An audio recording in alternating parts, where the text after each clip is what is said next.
जगन्नाथ मंदिर अगर आप जाते हो, वहां पर जो प्रसाद बनता है 7 मटके रखे जाते हैं। अब आग अगर नीचे जलाया गया, चावल सबसे पहले कौन सा पकेगा आप बताओ? नीचे वाला, करेक्ट। हमेशा ये अजूबा है, 7वां पहला पकता है फिर नीचे, और ये सिर्फ जगन्नाथ मंदिर में होता है। आज भी वहां पर अगर आप जाते हो, झंडा जब हवा चलती है तो वो एक तरफ लहराना चाहिए, लेकिन वो लहराता दूसरी तरफ है। साइंटिस्ट तक नहीं समझ पाए ऐसा क्यों। आज भी रोज शाम को वहां पर एक व्यक्ति जाते हैं, वो एक समाज के हैं जो इतने सालों से कर रहे हैं, लास्ट 800 साल से ये परंपरा चले आ रही है। रोज नंगे पांव ऊपर, एक तरीके से आप समझो 5 फ्लोर की बिल्डिंग चढ़ रहे हैं, और 30 किलोस का वेट होता है, उसमें ध्वज होता है, वो ध्वज लगाते हैं रोज, चाहे आंधी हो, तूफान हो, बारिश हो, क्योंकि अगर एक दिन भी नहीं लगा तो मंदिर 12 साल के लिए बंद हो जाए। तो ये सारी चीजें क्या है, साइंस भी इसके सामने फेल है।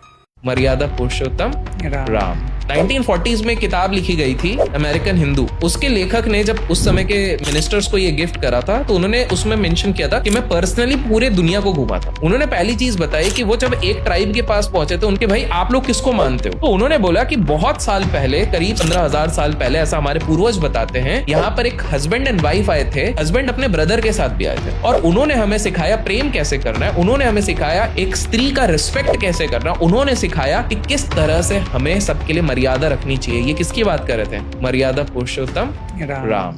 अयोध्या में आज से 25 वर्ष पहले टेररिस्ट लोगों ने वहां पर बॉम्ब प्लांट कर दिया। उन्होंने बॉम्ब प्लांट किए थे 4, 3 को डिफ्यूज कर दिया था वहां के पुलिस वालों ने। अचानक से एक टेररिस्ट जो पकड़ा गया, उसको जब मारा पीटा गया तो उसने कहा एक बॉम्ब तो बचा हुआ है, वो हनुमानगढ़ी में लगा हुआ है। पुलिस वाले बॉम्ब स्क्वाड के साथ तेजी से उस तरफ भगे, और उसके बाद वो लोग क्या देखते हैं? वो लोग देखते हैं कि हनुमानगढ़ी मंदिर के जिस प्लेस पे बोला गया था बॉम्ब में, वहां पर एक बंदर बैठा हुआ, और वो बंदर तार चबा, और उसके बाद वही सेम बंदर मंदिर के टॉप के कलश के पास जाके बैठ गया है। सबने नकमस्तक किया, क्योंकि जब जाके उन्होंने बॉम्ब पे नोटिस करा 3 सेकंड का टाइमर बचा था। और ये हनुमानगढ़ी कौन सी जगह है? ये वही जगह है जहाँ श्री राम बोल के गए थे हनुमान जी। चंद्र भगवान की 27 बीवियां थी, उनमें से उनकी एक बीवी थी रोहिणी। रोहिणी के अलावा किसी और पे ध्यान ही नहीं देते। चंद्रदेव जो है, उनके फादर इन लॉ कौन है? प्रजापति दक्ष। तो दक्ष जी को जैसे बाकी बेटियों ने कंप्लेन किया, तो दक्ष जी क्रोध में आके इनको श्राप दे दिया कि तुझे बहुत गुरूर है ना, तेरे सोम का, तेरे ब्यूटी का, तेरा इस चीज का, तू पूरा मुरझा जाए,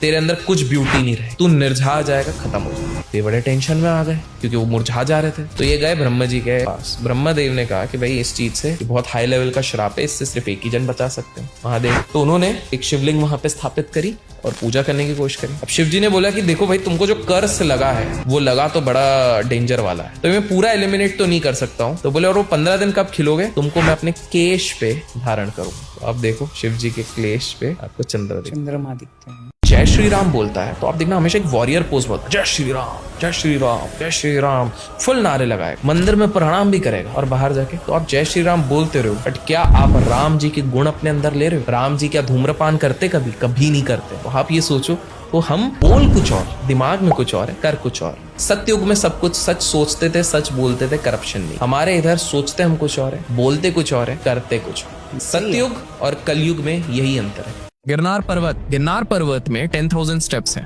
1947 भारत आजाद हुआ, ब्रिटिश सोल्जर्स को इतना पता चल गया था कि यार भारत में ना कुछ ऐसी जगह है जहाँ कुछ इनके बाबा लोग और अघोरी लोग बोलते बहुत ताकत है। तो 13 लोगों का ब्रिटिश का ट्रूप उधर गया, इतना पावरफुल है, जाके हम पता करेंगे। वो गए, एक रात में 13 में से 12 पागल हो गए, और जो एक निकला वो ये बोले यार हम ढूंढने गए थे कि इस दुनिया को किसने बनाया, वो तो खुद यहाँ पर विराजमान है। वहां पर एक केव्स है। पीपल हैव सेड कि हमको रात को इधर डमरू की आवाज आती है, क्योंकि ऐसा मान्यता है कि देवी देवता भी वहां पर डांस करने के लिए आते।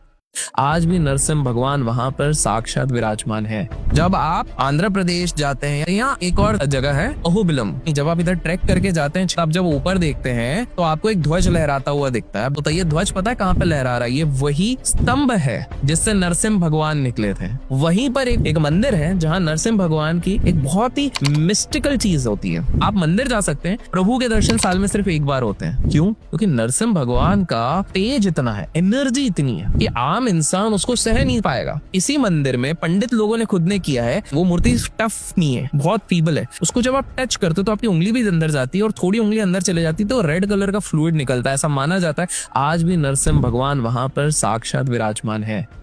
गिरनार पर्वत में 10,000 स्टेप्स हैं।